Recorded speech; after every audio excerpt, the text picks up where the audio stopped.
Pros and cons of buying a pre-construction property. What's up everybody? My name is Preeti Rao and thank you so much for tuning in. And if you are new, welcome to my channel, where we try to cover topics that is of interest to you on real estate and mortgages. So please make sure to like, share, and likely tap that bell icon so you get notified anytime I share an informative video for you. And of course, if you find the information provided is of value, then all I ask is to hit that subscribe button to get me motivated to keep you up to date with everything real estate.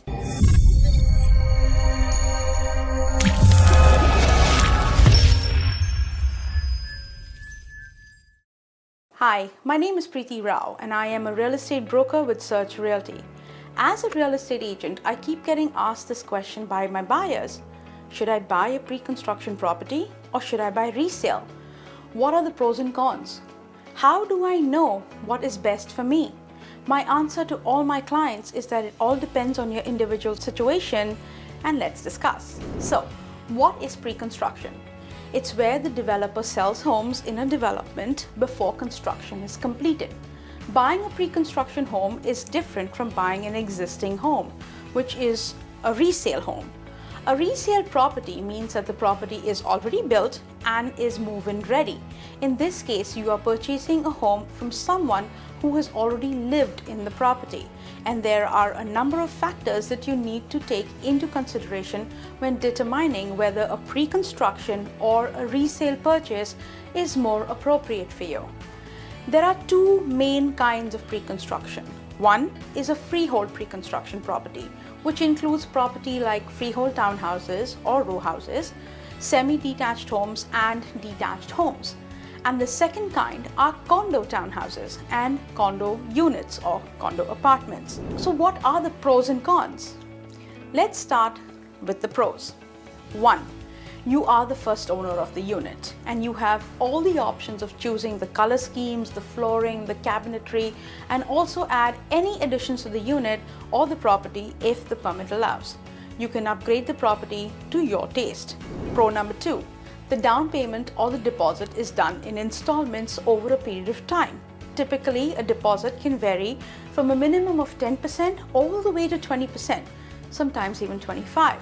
But since it's spread over a period of a year or 2 years, it gives you time and the flexibility to accumulate the required funds.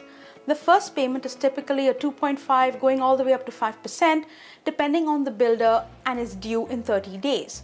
The next installment is in 60, the next in 90, 120 days, so on and so forth.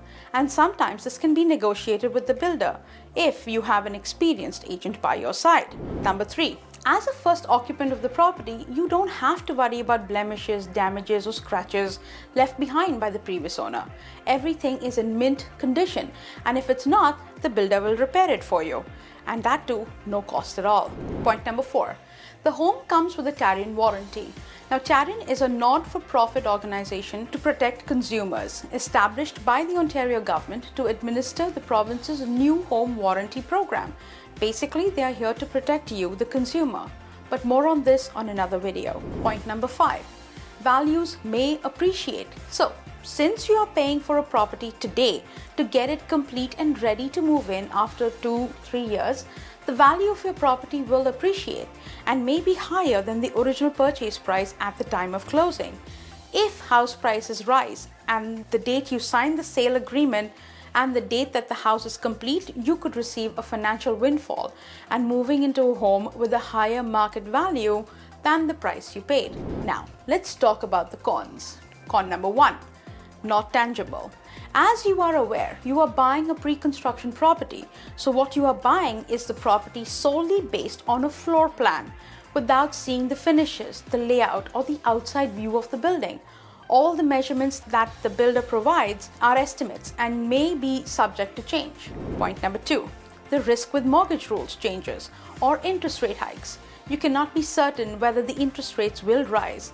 If you lose your job or if the government imposes new laws or taxes, that will then affect your purchasing power at the time of closing. Point number 3. The required deposit can be much higher than the resale property. In a resale property, you can get away with 5% down. But in a pre-construction, the deposit normally varies anywhere from a minimum of 10%, which is very rare in today's market, all the way up to 20%. So the same point that can act as a positive for one may be a negative for another. Point number 4, the closing date. That is not set in stone. The builder has a flexibility to delay the closing date anywhere from 4 months to a year without any penalties or ramifications. Yes, there are certain rules in place to protect you, but that's again in another video.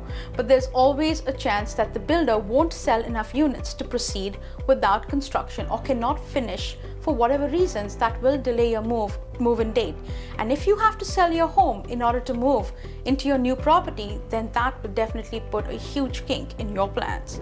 Point number 5, the property you buy will settle in. What does that mean? All new buildings and houses go through a settling period in the first year. This causes blemishes to the surfaces of the property while you're living in it. In condos, you may see a minor crack like a line near the windowsill or towards the ceiling. In detached homes, you will see nail pops. Majority of the time, these are cosmetic changes. Now, over the course of the first year, especially since you are covered by Tarion warranty, the builder will send someone to fix these problems, which sometimes can be fixed and sometimes they cannot. Point number 6. In condo purchases, the amenities are still under construction. Even though you have access to your unit, portion of the condo building may still be under renovation. Amenities are the last to be built because they are not the priority. Even though you may be paying condo fees, and that includes the use of the facilities, you may not have access to that since it may still be under construction. Point number 7. Last but not the least, the HST rebate. Now, there is a lot of confusion when it comes to this topic, so I will be doing a separate video on this altogether. But just for the purpose of this topic today, the HST rebate of $24,000 can be an additional cost at the time of closing, especially if this is not your principal home. Because unlike a resale, pre-construction properties are subject to HST and hence the rebate. So whenever you think of buying a pre-construction property, you should be aware of the location, the property surroundings, the developer, who are they, what are their projects, what have they done in the past. If you're buying a condo, pay attention to the unit amenities, the maintenance fees. If you are a first-time home buyer, I often recommend that you stick to resale purchases to start with. Once you get a hang of being a homeowner, then you move into pre-construction and become an investor. Whenever you want to buy a pre-construction condo, always have an experienced realtor to represent you. This service is free for you since a realtor gets paid by the builder. So, if you found value and liked this video and would like to see more content, click on the boxes on the screen. Once again, my name is Preeti Rao and my contact information is in the description below. Make sure to hit like, share, subscribe and the bell icon so you don't miss any future videos. Thank you for watching and don't forget to call me because I hold the key to the door that opens your dream home.